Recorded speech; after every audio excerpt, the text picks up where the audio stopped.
이 n의 값, 즉 파동의 목표치를 계산해가는 방법을 이분은 어떻게 이야기했느냐 하면 우리가 n 계산가, 그 다음에 e 계산가, 그 다음에 np 계산가 이러한 개념으로 설명을 했습니다. 그 다음에 v 계산가가 하나 더 있는데 이분이 계산한 계산 방식은 이 n 계산가라는 것은 현재 파동을 자세히 들여다보면 한 개의 파동이 여기서 이렇게 형성될 때 이 저점을 우리가 a라고 하고 이 파동의 첫 번째 파동의 고점을 b라고 하고 이 눌림목을 c라고 하고 목표치를 우리가 d라고 한다면 여기서 우리가 d는 이 목표치 D는 한 개의 파동이 이제 출발을 했으면 이 목표치 D의 값은 뭐냐? 바로 A부터 B까지의 상승폭을 이 C값에 더한 것이다. 즉 눌림목에서 C값을 이 파동의 상승폭만큼 더한 파동, 이 값이 바로 상승의 목표치다. 즉 B-A에다가 플러스 C한 값이 이 N 목표치의 목표가가 되는데 이건 이야기가 계산이라는 보통 기호가 나오면 저도 머리 아파합니다. 그래서 이렇게 생각하면 됩니다. 직전 상승 파동만큼 눌림목에서 상승을 한다. 이것이 단순하게 N 파동 목표가 계산치의 정답입니다. 즉 이 상승폭만큼 여기서 이만큼 상승한다. 이것이 바로 N 목표치다. 이래서 목표치를 한 개를 계산을 하고 두 번째 V 목표치는 어떻게 되느냐? 이 저점에서 이 고점 A에서 B까지 상승해서 B에서 C까지 조정받은 값, 이 조정의 폭을 이 C에서부터 계산을 해서 이 B에서부터 계산을 해서 얼마가 가나라는 것을 보는 겁니다. 즉 아래 위로 흔들리는 시세를 보자. 즉 이 B에서부터 이까지 하락한 만큼의 상승을 보인다. 즉 조정폭만큼의 상승을 보인다 해서 이것은 V 계산법은 뭐냐면 도합근 내에서 보통 계산하는 계산식으로 활용이 됩니다. 즉 이것은 조정폭만큼의 상승이다.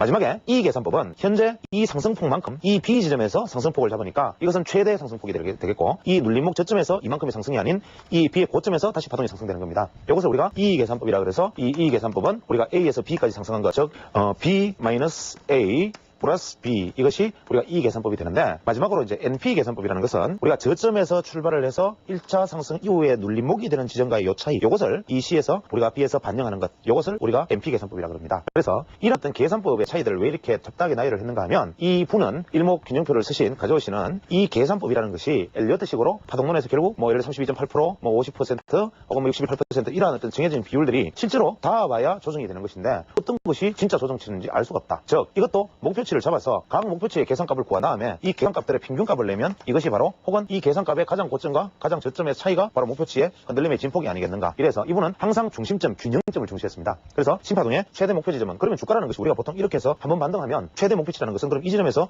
이까지를 포함한 값, 현재 이것이 그러면 주가의 최대 반등폭인가? 그렇지 않습니다. 수익 투자라는 것은 그렇죠? 1파동 이후 3파동이 가장 길고 그 다음 5파동이 나올 수 있고 이러한데 이것의 어떤 파동의 목표치가 이렇게 간다는 뜻이 아니라 이것은 한 개의 N파동의 목표치를 얘기하는 것이고 그 다음에 생기는 N파동의 목표치는 역시 이 N파동의 출발점에 다시 영향을 받게 되겠죠. 그래서 이 N파동은 최대 5개에서 7개, 최대 9개까지 생길 수 있고 아까 말씀드린 이 계산값, 파동의 최종 목표치는 이 계산값의 최소 4배, 최대 8배의 상승이 목표치이다 이렇게 말을 했습니다. 즉 우리가 여기서 말하는 이 E의 계산값이 나타났다면 이 E의 계산값 혹은 N의 계산값이 나타났다면 이 N의 계산값 이것의 4배에서 8배가 한 개에 생겼다면 최소 이 파동의 N파동의 마무리 지점은 이 폭의 4배, 그 다음에 최대 목표치는 8배에 해당된다 이런 얘기를 했습니다. 즉 만약에 4배의 상승을 가져오지 않는다면 최초에 이것은 결국 한 개가 마무리되는 파동이 아니고 그 안에서 머무르는 엇갈리는 파동이다 이런 표현을 썼죠. 그리고 N파동이라는 것이 이렇게 진행되어 가는 조건이라는 것이 있습니다. N파동의 진행 조건은 뭐냐? 바로 고점 돌파입니다. 고점 돌파. 그래서 N파동이 고점을 지속적으로 돌파를 해 나가는 상황이면 그 다음 N파동은 계속 진행이 된다 조건이고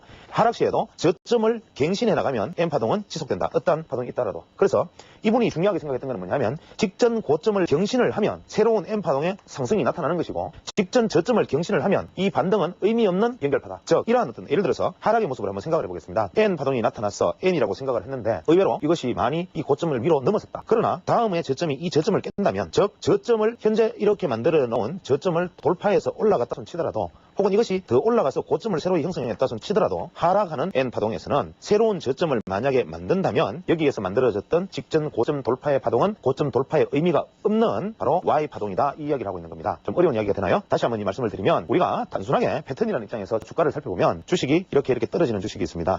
이럴 때 이 주가가 추세가 반전이 되었다 반전이 되지 않았다를 보는 것은 바로 이 추세골 추세를 그어서 이 추세각을 돌파를 해서 지지를 하느냐가 관심이 될 수도 있고 패턴의 관점에서 이 고점이 계속 고점을 돌파하느냐 못하느냐가 더 중요한 문제가 될 수도 있는데 지금처럼 고점 돌파에 실패하고 계속 떨어지면 이것은 하락 추세라 그러고 만약에 이러한 주가가 고점을 한 차례 돌파하고 조정을 받으면 이제는 추세 전환의 징조가 되었다 생각하고 이제부터는 관심을 기울이기 시작하는 거죠. 그래서 이분이 말한 내용을 그대로 빌리자면 우리가 하락 추세라면 하락 추세의 마무리의 조건은 이 직전 고점을 돌파하는 것이고 이것은 새로운 N파동의 형성을 기대케 하는 것이지만 즉 상승하는 N파동의 상승을 기대케 하는 것이지만 만약에 비록 고점을 돌파했다 하더라도 지난 저점을 다시 한번 하회를 한다면 현재 이 파동 전체가 의미 없는 조정 파동이다 이렇게 얘기를 한 겁니다. 즉 이런 경우에는 P 파동이 되겠죠. 이래서 이분이 말씀하고자 하는 것은 하락 추세에 있어서는 저치 경신 이런 일본식 용어를 썼습니다. 즉 추세가 유지되면 저치갱신을 한다. 혹은 상승하는 종목에 있어서도 고점을 돌파해 나가는데 비록 일시적으로 이것이 저점을 돌파했다 하더라도 추세가 꺾인 게 아니라 이것이 다시 고점만 간다면 이 앞에 것은 무시하고 이것은 Y파동으로 취급해서 상승의 지속형으로 보자. 즉 이것을 우리가 고치갱신이라는 용어를 씁니다. 그래서 고점 돌파가 중요하다 상승파동, 저점 돌파가 중요하다 이것이 하락파동이 되고 때문에 우리가 주식 투자에서 고점 돌파에 성공한 종목에 관심을 기울여라 이런 얘기를 하게 되죠.